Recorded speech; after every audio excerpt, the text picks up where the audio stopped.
Cette petite chatte est allée à 157 km au-dessus de la surface terrestre. Ce n'est plus Félix, nous l'avons baptisée Félicette, mais naturellement en souvenir du chat aux aventures extraordinaires. Elle est la première chatte astronaute du monde. Pendant des mois d'entraînement avec ses compagnes, elle a captivé l'attention des savants du Centre d'enseignement et recherche de médecine aérospatiale, qui, sous l'égide du Centre national d'études spatiales, ont entrepris d'étudier ses réactions pendant un parcours en fusée. Docteur, à quelle expérience vous livrez-vous maintenant sur cette petite chatte? Actuellement, nous examinons l'activité électrique spontanée du cerveau du chat sous la forme de son électroencéphalogramme. Pourquoi vous voulez voir si c'est un chat intelligent ou quoi? Nous voulons, ce n'est pas exactement son intelligence que nous regardons, mais son activité électrique, surtout dans un but plus lointain, un but de comparaison avec les modifications éventuelles qui pourraient se poser lors du vol en fusée. Mais en somme, c'est ça le fond de votre expérience, c'est d'arriver à savoir si l'apesanteur, par exemple, a une action sur la transmission des ondes électriques dans le cerveau? Exactement. Comment est-ce qu'on arrive à avoir ces émissions? Nous recueillons l'activité donc du cerveau du chat au moyen de 3 électrodes dans le cas particulier, et cette activité est ensuite amplifiée pour être vue et examinée sur l'oscillographe cathodique. Ces électrodes sont formées de 2 conducteurs métalliques, l'un à l'intérieur de l'autre, respectivement isolés, pour permettre de mesurer avec précision les différences de potentiel entre 2 groupes de cellules du cerveau. Une petite boîte de connexion assurera les contacts sensibles. Ces électrodes sont placées dans 2 endroits différents. D'une part, sur la convexité du cerveau, en regard de l'aire de projection sensorielle spécifique, ici. Et d'autre part, en regard d'autres aires de projection non spécifiques, cette fois, ici, au niveau du gyrus suprasylvien, ici, à la partie basale du cerveau, au niveau de l'hippocampe, et au niveau de la formation réticulée mésencéphalique du tronc cérébral. Mais le chat, comment et à quoi répond-il? Bien, le chat répond à de très légères impulsions électriques qui lui sont délivrées tout au long du vol. Voici par exemple ici une impulsion électrique, et voici ici ce signal très particulier, très rapide, qui matérialise l'arrivée de cette impulsion électrique au niveau de l'aire de projection spécifique. C'est ce qu'on appelle le potentiel évoqué. Toutes les chattes, il y en avait 14 d'entraînées, si l'on compte parmi elles un chat spécialement opéré, eurent à subir un entraînement sérieux. 1 à 2 heures de boîte par jour pendant une quinzaine de jours.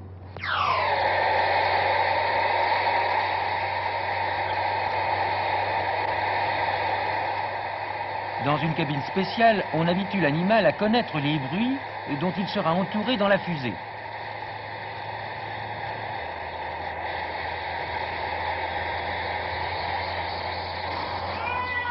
On l'habitue également à tourner dans sa boîte exactement à la même vitesse que la vitesse de rotation de Véronique sur elle-même.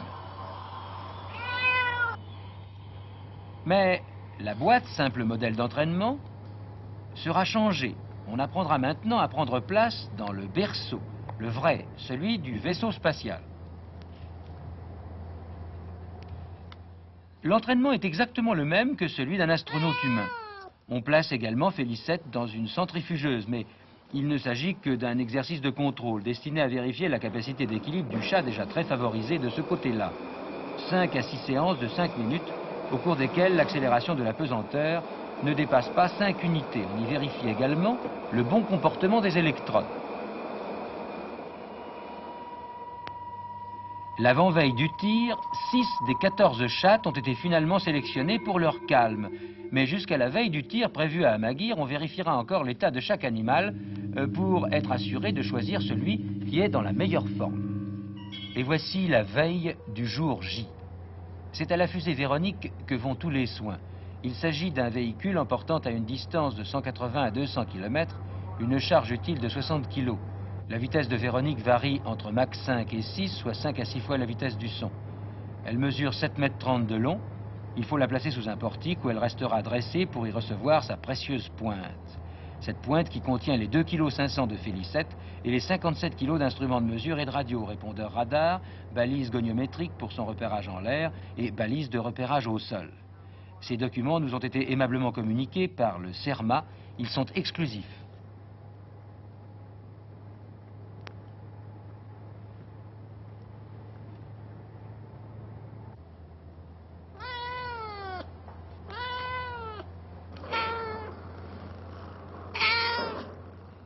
12 chattes avaient été éliminées, il en restait 2 en compétition et finalement, c'est Félicette, numéro C341, qui est retenue.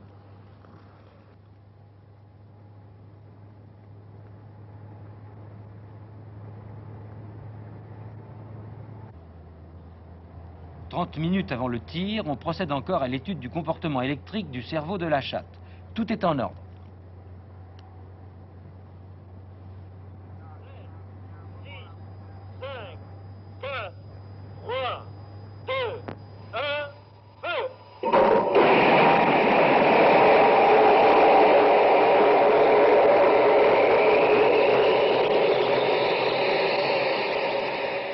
Et c'est le tir d'une fusée Véronique emportant une petite chatte nommée Félicette.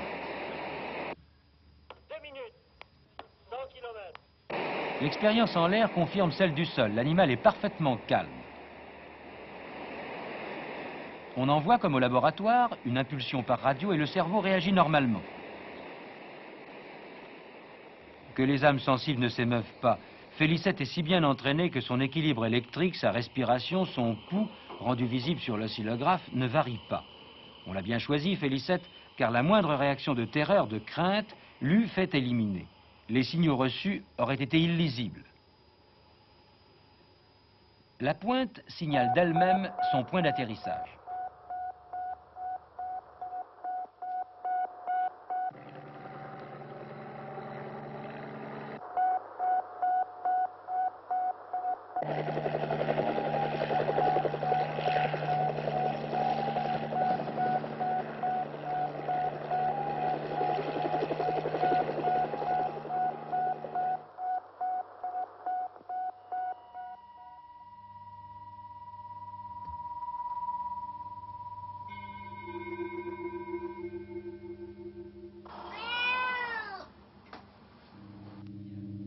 Bonjour Félicette, bon voyage? Dans les laboratoires du CERMA à Paris, le cône est rentré, porteur des instruments qui vont livrer leurs indications aux électroniciens. Il s'agit d'appareils enregistreurs qui ont voyagé avec le chat. Toute l'équipe est rentrée avec le promoteur des expériences françaises sur la vie dans l'espace. Même en général, un chat dans l'espace, ça sert à quoi? Ah, c'est toute une série d'expériences qui se déroulent. Vous savez bien que nous avons commencé par le rat et maintenant nous en sommes au chat. Nous avons pris ces animaux parce que c'était des animaux dont le cerveau était parfaitement connu des neurophysiologistes et que ça nous permettait de faire des enregistrements au cours des périodes de non-pesanteur, ce que nous cherchons à faire actuellement. Mais les autres envoient des hommes. Est-ce que ça ne fait pas un peu mesquin d'envoyer simplement des animaux? Non, parce que nous voulons faire certaines expériences de physiologie. Nous étudions actuellement l'orientation et l'équilibration dans l'espace.